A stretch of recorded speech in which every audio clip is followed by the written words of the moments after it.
Good evening, folks. Dr. Freedom here with you. Time some Doctor News from in and around the universe that may not affect you on some strange level that only celestial beings that will come and kidnap you in the night can define. Just to remember, though, don't turn your back on them. You know what they're up to. Okay. A lot of strangeness happened this morning while I was at work, and I'm referring to a friend of mine contacted me, Philip, and he said he just saw something where, okay, I was kind of expecting something like this to happen, but not this soon. All right, let's take a look at this, shall we? All right, you're like, Dr. Freedom, what are you talking about? Okay, let's take a look at this, shall we? I know it's the sun, but this is a legitimate thing. This did happen. Bookies have suspended betting on Kris Marshall, replacing Peter Capaldi on Doctor Who, as huge numbers back the Death in Paradise star. Now, it says right here, rumors have been going on in overdrive that he'll take on the iconic character after this series. Now, bookies have been forced to suspend betting on Kris Marshall becoming the new Doctor after bets on the Death in Paradise star taking over the role dramatically surged. Keep in mind, this is a flashback. This is what happened with Peter Capaldi 3 years ago, but not this soon. That's what's kind of got me wondering. The change in direction comes after fans initially speculated that 43-year-old Kris would take over the role after leaving the BBC Caribbean detective series in order to spend more time in the UK with his family. Now, Ladbrokes representative Alex Donahue has revealed that they've now had to shut up shop because of the drastic increase in numbers of people backing the star. He said, quote, a surge of punters have backed Marshall, so we've had no choices but to close the book. If he does get the gig, the bookies will be exterminated first. Now, get ready for this. Now, this I didn't even notice, and I should have. Kris's decision to leave Death in Paradise coincided with the current Doctor Who star Peter Capaldi announcing he had quit after 3 years in the role, with both announcements coming just 2 days apart. Ooh, look at me, I'm Mr. Bunny Rabbit. Easter's coming. Oh, I'm sorry. 2 days apart. I didn't even catch that. Fans were quick to notice the correlation and started speculating that he had been offered the role. Now, here's the thing. It's not a bad choice. I've seen him on Death in Paradise. I enjoy his character there. And just think, the Doctor will finally be Ginger. Okay. And he's only 43 years old, which is not bad. That's good medium ground. He's got good range from what I've heard. You know, I've only seen him in Death in Paradise. But yeah, see, they also picked up on this today later on in Doctor TV. All right. Now, then even they brought up, as some may recall, a similar situation occurred back in 2013 when Peter Capaldi's name came out of nowhere, receiving a flurry of bets before he was officially revealed. Now, they've also included the odds. With odds of 4-5, the former My Family star has now overtaken previous frontrunners Tilda Swinton and Olivia Colman.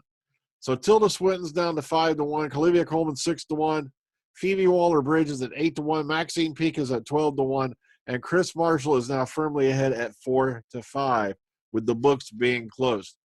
Now, when Peter Capaldi, if I remember right, it was only like a week or two before the announcement program that Peter Capaldi, you know, his name suddenly shot out of left field and flew right up the bookmakers lists. So we're going to have to keep an eye on this, you know, because it's kind of soon.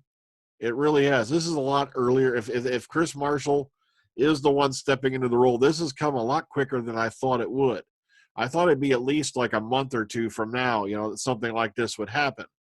So it's kind of interesting because, come on, he could do the Doctor. I think he really could. So we'll keep our eyes out on this. Don't jump up and down and go, he's got it yet. But this is a very strong indication that maybe he does. All right, if you jump on over to Facebook and go to Annika Wills Official, look at her. She got an album set up called A Surprise Visit. And for you folks who are big-time fans of the earlier Doctors, so especially the Troughton and Hartnell era, Hartnell Troughton, if you want to put it in proper order, Annika Wills paid a visit to, the Doctor's studios in Cardiff, and she met Peter Capaldi, and they gave, she got some nice shots here. And of course, this ain't the first time this happened where past companions have visited the set. We've had Louise Jameson, pictured on the set and whatnot, just to name a couple. and also the only official companion return on the TV show being Liz Sladen. Maybe we're overdue for another one.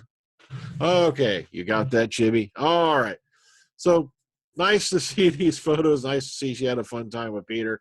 I bet Peter was like a freaking kid in a candy store, with him being a hardcore classic movie. Okay, Broadchurch Creator Chris Chibnall has set for new frontiers on Doctor Who. Interesting small interview right here. He goes, when I began writing, never in my wildest imagination did I think we'd be in this situation. It's quite hard to wrap your mind around. I think that's been amazing. I think that's what's been amazing. Sorry, what's been amazing is people's appetite for stories. That's taken me most by surprise. What has really knocked me off my feet with this show is the fact that people respond to a story and characters, and it becomes really a talking point and a part of people's lives. So, of course, I believe he's talking about Broadchurch right there, y'all. It's like, like how he's talking about Broadchurch, Doctor Who in general, sort of thing. And it's a nice short little interview. He goes on a little bit. Actually, oh, wait a minute. That's right. It did go on a bit more. So if you want to go check this out, sorry, that's right. It continues here. This part's not part of it. You got to click on this little part right here, and it takes you to the rest. So if you want to get, read a little bit about the Chib and what his perspectives are on Broadchurch, being, starting to run Doctor Who and whatnot, there's a nice little article here from the Bridport News. All right, moving on. Darn, I forgot to preload these. Okay, everything we know so far about Doctor Who Series 11. 2 words, Jack and shit. No, really. Actually, there's a little bit more on here. They've got who's going to be, executive producing. They've still debating on, got some, compiled stuff on Waycott. The hope so far is that they're going to start filming in early 2018 and hopefully to be shown in autumn. I haven't seen that chiseled in stone yet. There's still a rumor going around it might be 2019, but I doubt it. I don't think that they put the show on hiatus again. I really hope they don't. Too much going on already on that front. All right, moving on. Sorry, I forgot to preload these. I had to shut down the system for a restart. So, all right. Okay, get off there, you. Houston Press. Doctor Who, a guide for Moffat haters who want to return. Now, not only is this article a bit cheeky, but, I take it with a hint of sarcasm and all that. So if you want to read it right here, here it is. I laughed at it more than anything. Don't let it affect you. Moving on. Doctor Who news. 40 years of Doctor Who fandom in Australia. The Doctor Who Club of Australia has published a book making 40 years since marking 40 years since the formation of the club. So Zarinza celebrates 40 years of the club and features articles by every president, past and present, from across the club's entire history, plus a number of articles and interviews about specific club activities and events. If you're interested in checking this out, you can purchase either the bound edition or in either paperback or hardcover from the DWCA publishing or online shop. Wham, bam, bam, there it is. Try to go check this out. Remember, all articles that I'm talking about right now will have links below in the description box. The Bedford Who Charity Comic-Con. The 3rd Bedford Who Charity Comic-Con takes place on Saturday, the 8th of April, which, by the way, that's when Time Lord Expo is having their one-day event that I'm going to go check out because I'm thinking about getting a bit involved with this convention because this convention is going to be massive. This is a convention that's going to be not even an hour away from me out here in Bumscrew, Egypt. That's going to have lots of Doctor Who stuff going on. So I'm really excited. Okay, and readers of the Doctor Who news can get 10% off their tickets.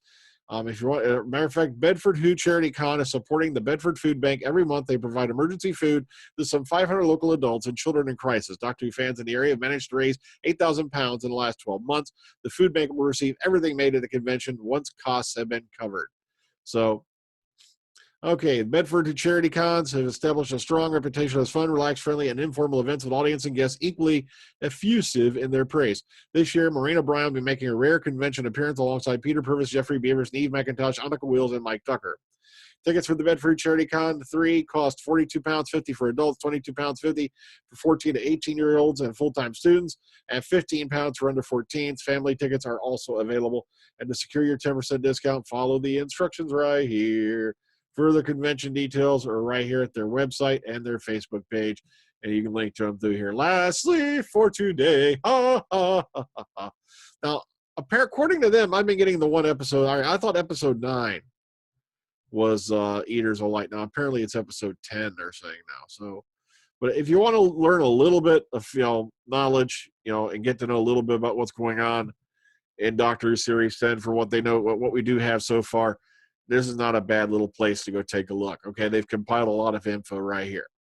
All right, so once again, there's going to be no Omega files tonight because I was able to recover the files for Pick 3. You folks should have watched it by now. And there's a lot of you folks out there noticing, yay, the channel's controlled again, and I don't know why anybody's replying to any of their comments because none of their comments are making it onto the channel page because, oh, darn, I'm monitoring all of them now. Sorry, take away the toys. And I love how people are so low to even invoke my family's name, like they even know me, who I am, or what I really am in real life.